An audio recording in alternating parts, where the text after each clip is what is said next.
Hello everyone. हम लोग पिछले क्लास में पढ़े थे केमिकल काइनेटिक्स का लेक्चर नंबर 1।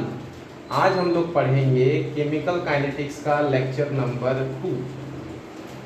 पिछले क्लास में हम लोगों ने पढ़ा था रेट ऑफ रिएक्शन क्या होता है, एवरेज रेट ऑफ रिएक्शन क्या होता है, इंस्टेंटेनियस रेट ऑफ रिएक्शन क्या होता है, और उससे रिलेटेड न्यूमेरिकल्स का स्टडी हम लोगों ने किया था।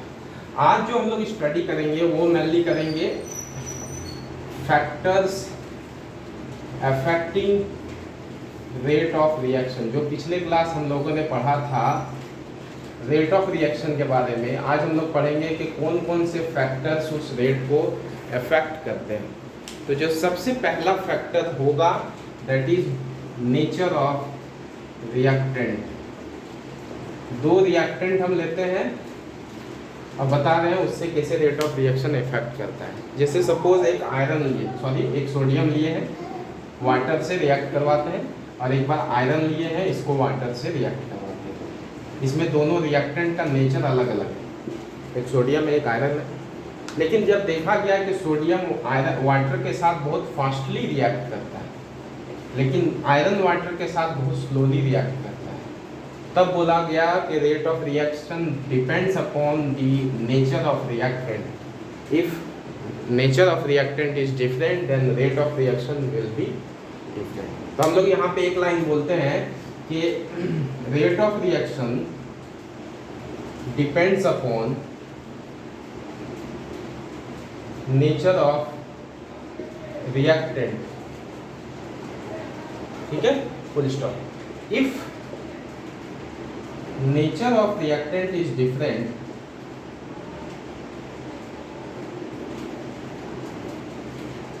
then rate of reaction will be different। ठीक है, हमने बोला कि अगर डिफरेंट नेचर का रिएक्टेंट होगा तो रेट ऑफ रिएक्शन भी इफेक्ट होगा। अगर नेचर अलग है तो रेट ऑफ रिएक्शन अलग होगा। फास्ट और स्लो नेचर पे डिपेंड करता है। तो सवाल है कि आखिर ऐसा क्यों होता है, आखिर सोडियम वाटर के साथ बहुत फास्टली रिएक्ट किया जबकि आयरन के साथ वाटर बहुत स्लोली रिएक्ट किया। इसके पीछे क्या रीज़न है वो हम लोग अभी बात करेंगे। पहले इसको लिखें।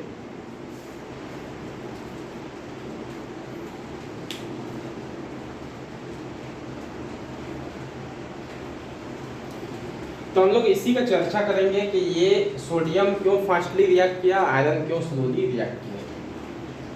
तो इसको समझने के लिए हम लोग एक टर्म पढ़ेंगे जिसको आगे डिटेल्स में पढ़ना है। आर्हेनियस इक्वेशन इसी चैप्टर का एक टॉपिक है, उसी में डिटेल्स में पढ़ना है एक्टिवेशन एनर्जी। अभी बस जस्ट हम थोड़ा सा बता रहे हैं एक्टिवेशन एनर्जी से इसका जवाब मिलेगा कि सोडियम वाटर के साथ फास्टली रिएक्ट क्यों किया और under similar condition water slowly react किया। तो एक्टिवेशन एनर्जी को ई से और यहाँ पे स्मॉल ए एक्टिवेशन एनर्जी। एक्टिवेशन एनर्जी होता क्या है, तो कोई भी केमिकल रिएक्शन को स्टार्ट करने के लिए जो मिनिमम एनर्जी चाहिए, तो इस चीज़ को समझने के लिए हम लोग एक्टिवेशन एनर्जी पढ़ेंगे। एक्टिवेशन एनर्जी क्या होता है कि कोई भी केमिकल रिएक्शन को स्टार्ट करने के लिए जितना मिनिमम एनर्जी का रिक्वायरमेंट होता है, तो the minimum amount of energy required to start a chemical reaction। कोई भी केमिकल रिएक्शन को स्टार्ट करने के लिए जितना मिनिमम एनर्जी चाहिए that is called activation energy. इसको आर्हेनियस ने बताया था कि कैसे कैलकुलेट किया जाएगा। तो एक्टिवेशन एनर्जी का ग्राफ भी हम लोग वहाँ पढ़ेंगे, लेकिन जस्ट अभी थोड़ा सा हम बता रहे हैं कि ग्राफ है एक्टिवेशन एनर्जी का। हमने दो ग्राफ बनाए हैं। कोई भी रिएक्शन कब होता है, जब रिएक्टेंट प्रोडक्ट में कन्वर्ट होता है। तो रिएक्टेंट को प्रोडक्ट में कन्वर्ट होने के लिए इस बैरियर को क्रॉस करना होगा। वैसे यहाँ रिएक्टेंट है, यहाँ प्रोडक्ट है, इसको प्रोडक्ट में कन्वर्ट होने के लिए इस बैरियर को क्रॉस करना होगा। ये जो गैप हम लोग देखते हैं that is called activation energy. वो बताएंगे हम लोग आर्हेनियस इक्वेशन में आगे। तो तुमसे अगर हम पूछे कि इन दोनों ग्राफ में एक का एक्टिवेशन एनर्जी कम है, एक का ज़्यादा है, तो किसमें रिएक्टेंट प्रोडक्ट में इजीली कन्वर्ट होगा। जैसे सिंपल सा समझो ना, एक बड़ा सा दीवार है, एक छोटा सा दीवार है, तुमको क्रॉस करना है तो तुम किसमें इजीली क्रॉस कर पाओगे, जो छोटा दीवार है। वही कंसेप्ट यहाँ भी है, जिसका एक्टिवेशन एनर्जी कम है, यहाँ कम है ना, वो रिएक्टेंट प्रोडक्ट में आसानी से कन्वर्ट हो जाएगा। मतलब उसका जो रेट ऑफ रिएक्शन होगा वो फास्ट होगा। जिसका एक्टिवेशन एनर्जी वैल्यू ज़्यादा है, देख रहे हो, इसका ज़्यादा एक्टिवेशन एनर्जी वैल्यू, वो रिएक्टेंट प्रोडक्ट में कन्वर्ट होने में समय लगाएगा।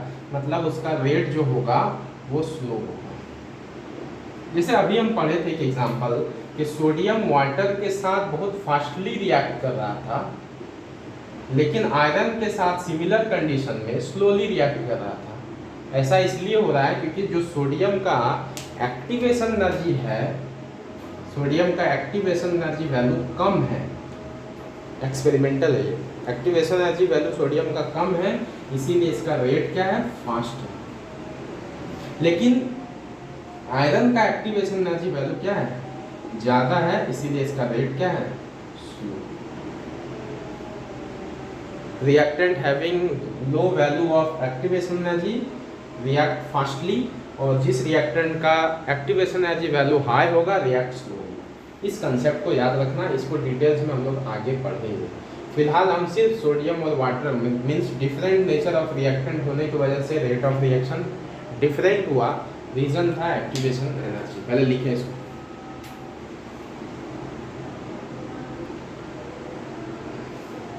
नेक्स्ट आते हैं, ये फर्स्ट फैक्टर था different nature of reactant. Second factor जो हम लोग पढ़ेंगे वो होगा टेम्परेचर, कि टेम्परेचर का रेट ऑफ रिएक्शन पे क्या इफेक्ट पड़ेगा। टेम्परेचर को समझने के लिए एक चीज पहले समझते हैं, इफेक्टिव कलीजन क्या होता है, फिर हम लोग बात करेंगे इफेक्टिव कलीजन होता क्या है। देखो, रिएक्टेंट के बहुत सारे मॉलिक्यूल्स यहाँ पे हैं, ये रिएक्टेंट के मॉलिक्यूल्स है, रिएक्शन कर रहे हैं। तो रिएक्टेंट के मॉलिक्यूल्स प्रोडक्ट बनाने के लिए आपस में कलीजन होता है। इसको भी आगे का एक कंसेप्ट पढ़ेंगे, उसमें हम लोग बताएंगे, ठीक है, कलीजन थ्योरी में पढ़ेंगे इसको आगे। तो कोई भी रिएक्टेंट प्रोडक्ट में कन्वर्ट करने के लिए रिएक्टेंट मॉलिक्यूल्स के बीच कलीजन होता है। और कलीजन दो तरीके का होता है, एक होता है इफेक्टिव कलीजन, जैसे जो मेरा एम है, जैसे रिएक्टेंट मॉलिक्यूल्स का एम है प्रोडक्ट में कन्वर्ट करना। जैसे सपोज एक इंसान है, यहाँ पे दो आदमी है या फिर एक ही आदमी है, वो एक पिस्टल से उसको शूट करने का कोशिश कर रहा है, मीन्स इस इंसान को वो मारना चाहता है थ्रू पिस्टल, तो वो बहुत सारे राउंड फायर करेगा उस। ऐसा तो नहीं कि हर गोली से वो आदमी मर ही जाएगा, ऐसा नहीं। देखा गया है कि जो गोली उसके दिमाग में लगा, सर पे लगा, डायरेक्ट वो मर गया। तो उसने बहुत सारे राउंड फायर किए होंगे, लेकिन केवल एक या दो या तीन गोली से वो इंसान मर गया। राउंड कितना फायर किए होंगे, मान लो 50 गोली चलाया होगा, तो जिसमें से 3 ही गोली इफेक्टिव था। तो वही चीज़ इसमें भी है। रिएक्टेंट मॉलिक्यूल्स के बीच कलीजन तो बहुत सारे हो रहे हैं, बहुत सारे रिएक्टेंट मॉलिक्यूल्स कोलाइड करते हैं, लाखों मॉलिक्यूल्स यहाँ पे हैं। लेकिन जिस कलीजन से प्रोडक्ट का फॉर्मेशन हो जाएगा, that is called effective collision. मतलब अगर इफेक्टिव कलीजन का बात करें तो the collision between reacting molecules के बीच का collision due to which product formation takes place. जिस कलीजन से प्रोडक्ट का फॉर्मेशन हो जाए, that is called effective collision. ये चीज याद रखना है। कलीजन तो रिएक्टेंट मॉलिक्यूल्स के बीच बहुत सारा होगा, लेकिन जिस कलीजन से प्रोडक्ट का फॉर्मेशन होगा, दैट इज कॉल्ड इफेक्टिव कलीजन। तो किसी भी रिएक्शन में रिएक्टिंग मॉलिक्यूल्स के बीच जितना इफेक्टिव कॉलिजन होगा, नंबर ऑफ इफेक्टिव कॉलिजन जितना होगा, उतना रेट ऑफ रिएक्शन फास्ट होगा। ये चीज याद रखिए। तो टेम्परेचर का इफेक्टिव कोलिजन से क्या मतलब है? एक 11th क्लास में एक कंसेप्ट था, kinetic energy is equal to 3/2 kT, Boltzmann equation था। यहाँ पे पढ़ना था कि जो टेम्परेचर होता है वो काइनेटिक एनर्जी से डायरेक्ट रिलेशन है। ये तो कांस्टेंट है, ये जो दोनों टर्म है दिस इज कांस्टेंट, मींस इस इक्वेशन से हम बोल सकते हैं kinetic energy is directly proportional to temperature, क्योंकि ये कांस्टेंट है। तो देखो क्या होता है, जब तुम टेम्परेचर बढ़ाओगे किसी भी रिएक्शन का, टेम्परेचर बढ़ाने से क्या होता है, काइनेटिक एनर्जी बढ़ेगा। हम लोग देख पा रहे हैं इस इक्वेशन से, kinetic energy is directly proportional to temperature. If temperature of reaction is increases then kinetic energy of reacting molecules increases. Kinetic energy क्या जानते हैं जी हम लोग, हाफ mv²। अगर मास फिक्स है तो काइनेटिक एनर्जी वेलोसिटी पर डिपेंड करता है। टेम्परेचर बढ़ाने से काइनेटिक एनर्जी बढ़ेगा, kinetic energy of reacting molecules बढ़ने से वेलोसिटी ऑफ रिएक्टिंग मॉलिक्यूल्स बढ़ेगा, और वेलोसिटी बढ़ने से नंबर ऑफ इफेक्टिव कोलिजन बढ़ जाएगा।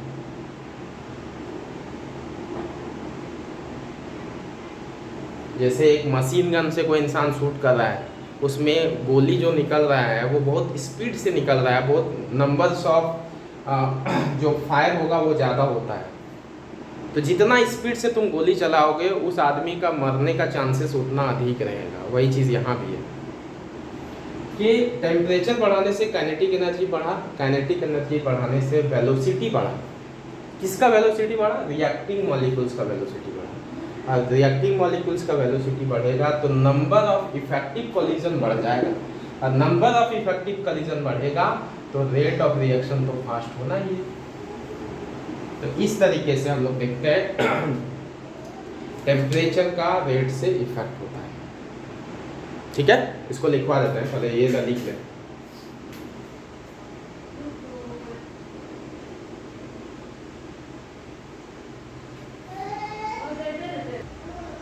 तो वही हम बताएं कि when temperature of reaction is increases then kinetic energy of reacting molecules increases. Kinetic energy बढ़ेगा then velocity of reacting molecule increases. Velocity बढ़ेगा तो number of effective collision increase होगा, और इसीलिए रेट ऑफ रिएक्शन फास्ट हो जाएगा temperature बढ़ाने से। ठीक है, इसमें एक एक्सपेरिमेंटली देखा गया है कि मोस्ट ऑफ द केस में 10 डिग्री राइज करने पे temperature rate of reaction double हो जाता है। In most of the cases for every 10 degree rise in temperature reaction becomes double. ये देखा गया है। इसको टेम्परेचर कोफिशिएंट एक टर्म होता है, उसमें हम लोग को पढ़ना रहता है। ठीक है, जल्दी से इसको लिखिए।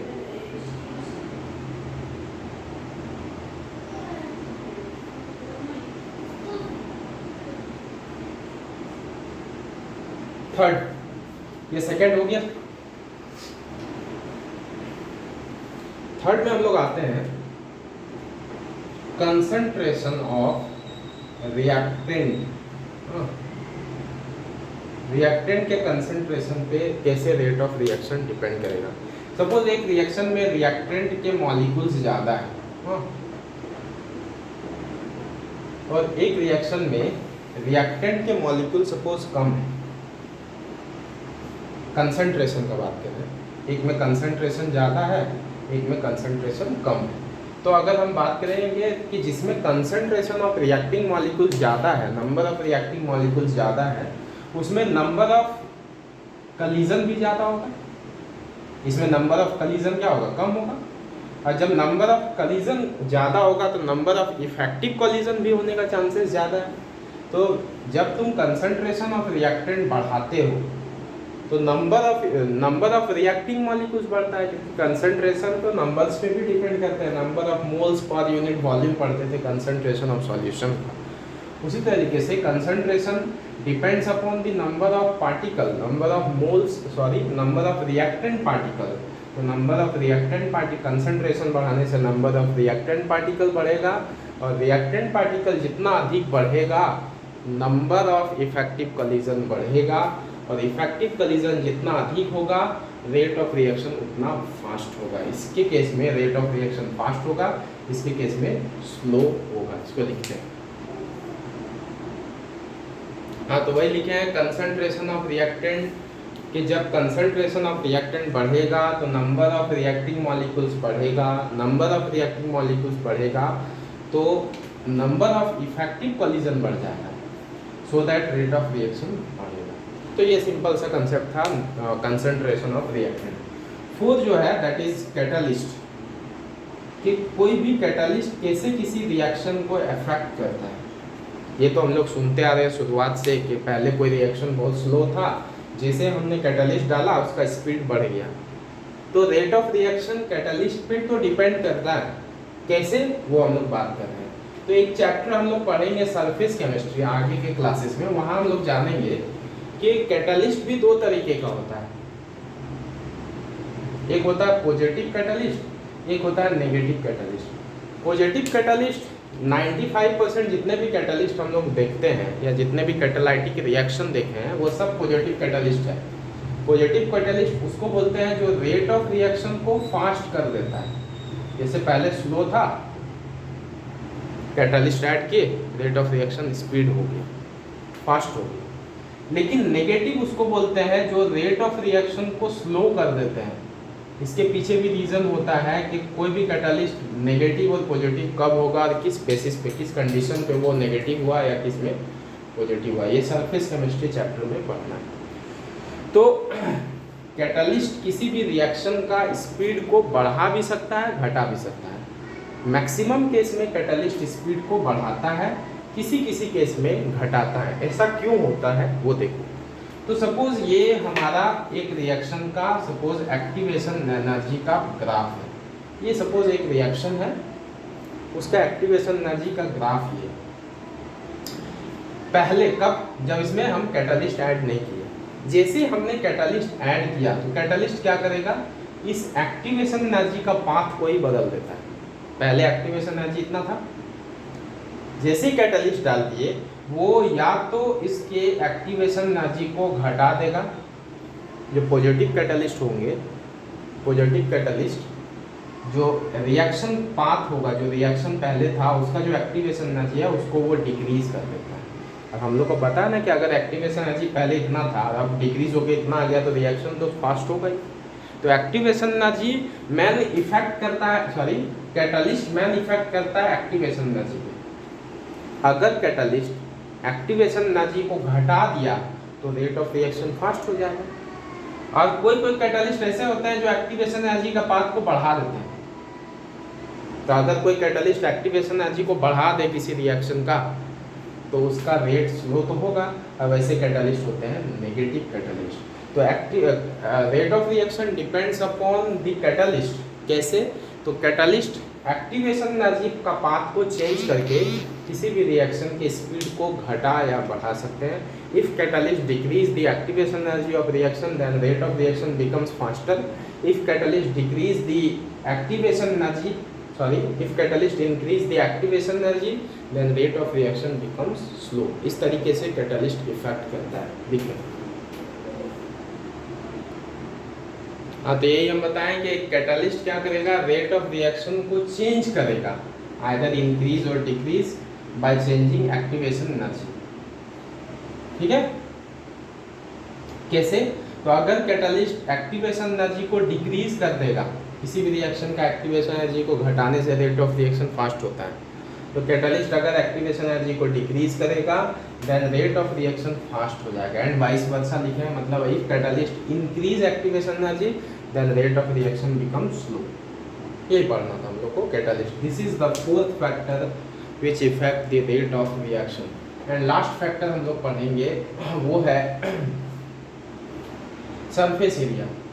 ये तो कॉमन सा बात है, शुरुआत से पढ़ते आ रहे हैं। किसी भी अगर रिएक्टेंट मॉलिक्यूल्स का सरफेस एरिया ज़्यादा होगा तो रेट ऑफ रिएक्शन फास्टर होगा। जैसे कोई भी, जैसे मार्बल में क्या होता है, कैल्शियम कार्बोनेट होता है, हमको पता है ना, कैल्शियम कार्बोनेट हाइड्रोक्लोरिक एसिड या किसी भी एसिड से रिएक्ट करता है, CaCl2 बनाता है प्लस H2 प्लस CO2। तो मार्बल में कैल्शियम कार्बोनेट होता है, अगर उस मार्बल को पाउडर फॉर्म में देंगे, एक बार पाउडर में लेते हैं और एक बार मार्बल का टुकड़ा ही ले लेते हैं, तो देखा गया है कि पाउडर फॉर्म में जो कैल्शियम कार्बोनेट है वो फास्टली रिएक्ट करेगा, ये स्लोली करेगा। क्योंकि कोई भी सब्सटेंस को अगर पाउडर फॉर्म में कन्वर्ट करते हो तो उसका सरफेस एरिया बढ़ जाता है। तो सरफेस एरिया अगर किसी भी रिएक्टेंट मॉलिक्यूल्स का बढ़ा दोगे तो उसका रेट ऑफ रिएक्शन फास्ट हो जाएगा, घटा दोगे तो रेट ऑफ रिएक्शन स्लो हो जाएगा। बढ़ा कैसे सकते हैं किसी भी रिएक्टेंट मॉलिक्यूल्स का स्पीड को या सरफेस एरिया को, तो उसको पाउडर फॉर्म में कन्वर्ट करके हम लोग बढ़ा सकते हैं। ठीक है, इसीलिए कोई भी रिएक्शन में सॉलिड का अगर हम लोग यूज़ करते हैं मैक्सिमम केस में पाउडर फॉर्म का ही यूज़ करते हैं, क्योंकि पाउडर फॉर्म का सरफेस एरिया ज़्यादा होता है। इसको लिखते हैं, तो वही लिखे हैं कि rate of reaction depends upon the surface area of reactant. If surface area of reactant is higher then rate of reaction क्या होगा, हायर होगा। ठीक है, जल्दी से इसको लिखें।